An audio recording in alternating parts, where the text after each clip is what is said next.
Good evening, my name is Megan McGuire, and I'm going to be presenting to you my paper on Marvel Comics, or Marvel Enterprises, the case study. Let's get going. So Marvel is a company started in the 1930s, and it produced paperback or paper comics that were sold to children on different comic book heroes. They had some success during the first 10 some years of publishing.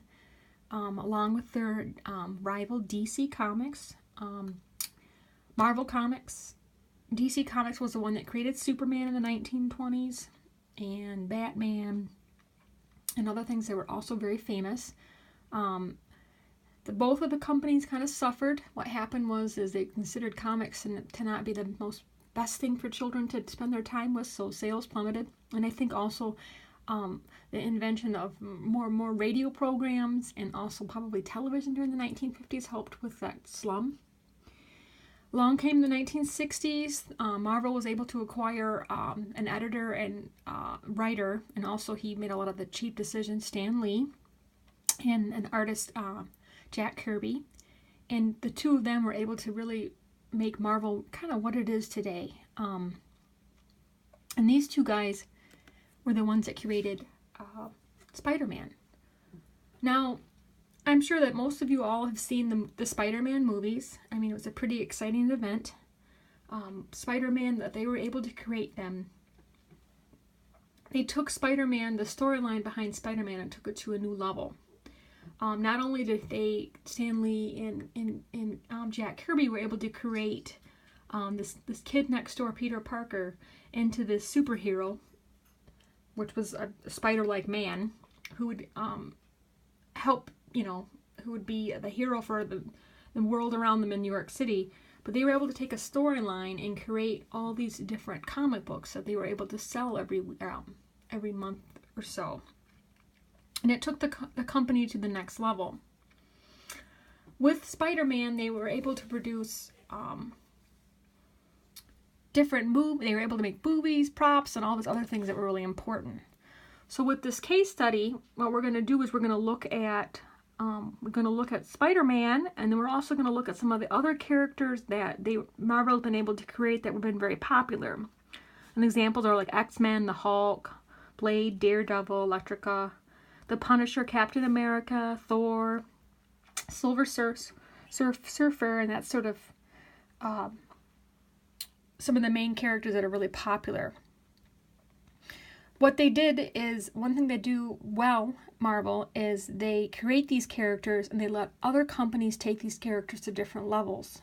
So my problem statement and what I think the case analysis should be for this is Marvel has done a well job with its licensing of the business of the comic book character creations that bring their comics into other forms of life and shouldn't venture outside of what the company's good at.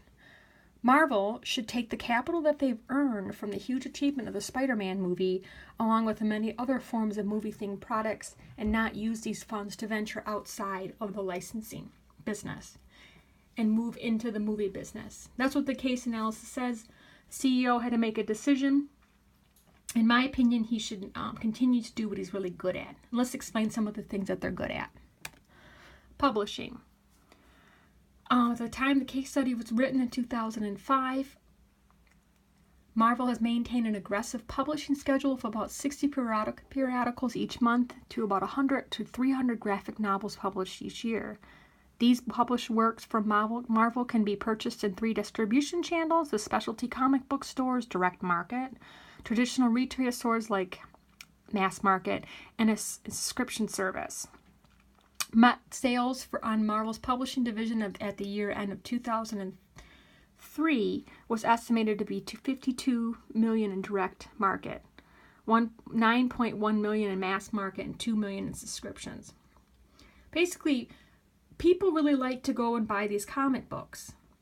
They still buy these comic books. Marvel is very good at creating them. And it's what this is what they started doing as a company, and this is what they are, and they should continue to be, and I hope that they always will be.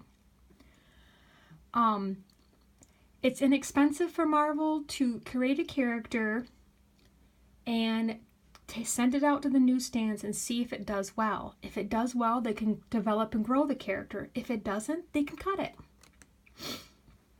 So I think with one thing that they do, and one thing they do very well is they should continue to do well, is publish comics and create comics. And from here, they can find new material that they can license out to other people to make toys with or to make movies with. And if they don't do well, it's not their loss.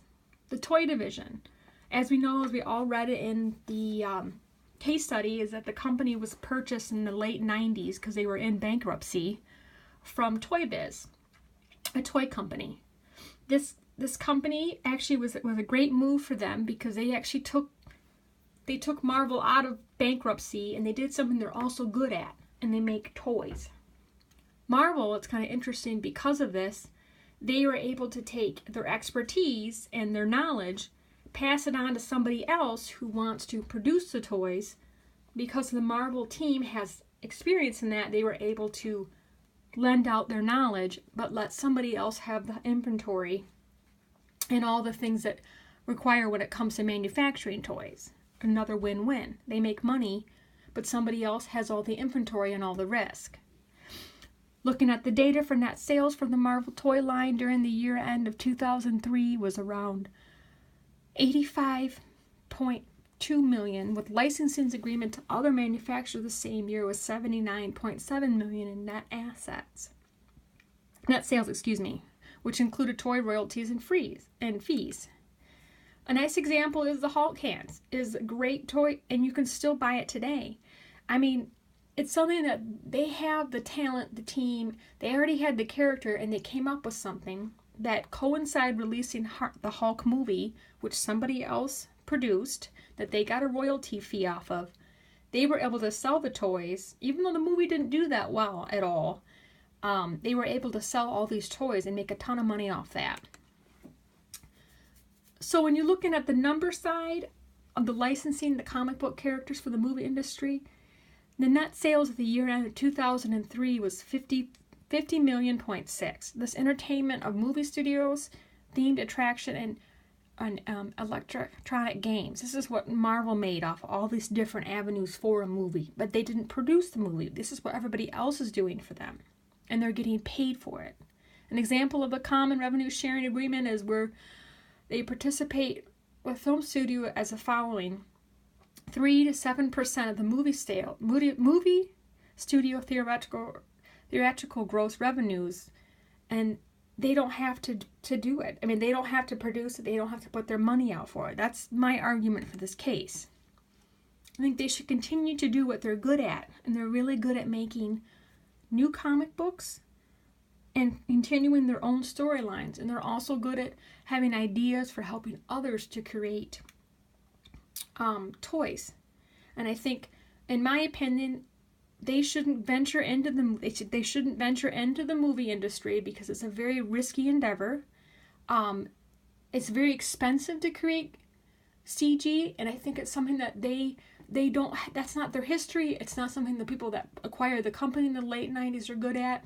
It's not something they should do. Here's my references. I hope you enjoyed my presentation. Thank you for listening to it and bearing with me, and I really hope you have a wonderful evening. Bye, class!